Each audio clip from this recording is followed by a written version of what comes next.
Another day, another rides. Tara samahan niyo ako, mag-night ride tayo. Ako si Adrian, mag-night ride solo mission tayo. So ngayon wala tayong gagawin. Yung nakaraang araw medyo busy tayo sa school, di ba? So ngayon bigyan natin ng time na makapag-alyo yung sarili natin. Kaya i-night ride natin yan. So, dito na medyo madilim yung daan. Kaya tara samahan niyo ako, mag-night ride tayo. Bumili na ako ng balot. At ayun, nakachempo nga ako. May nahanap akong balutan dito sa part na to. So ayun, naghanap na ako ng spot na maganda na pwede nating pagkunan at saka pag-take ng video talaga na maganda. So ayun, may nahanap ako dito sa may poste sa gilid ng kalsada.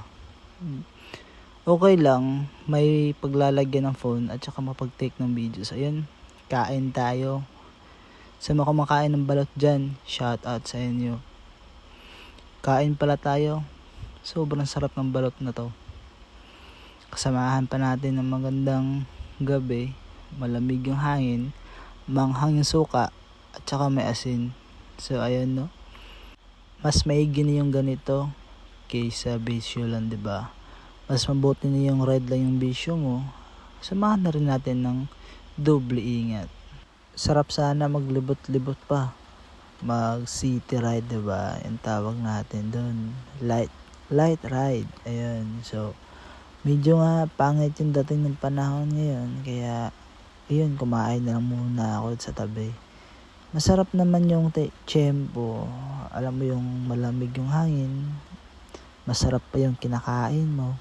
So, ayun nga. Parang dito ko natatapusin tong video ito. So, maraming salamat sa pagpapanood nyo. Sana suportahan nyo ako parati sa mga video ko.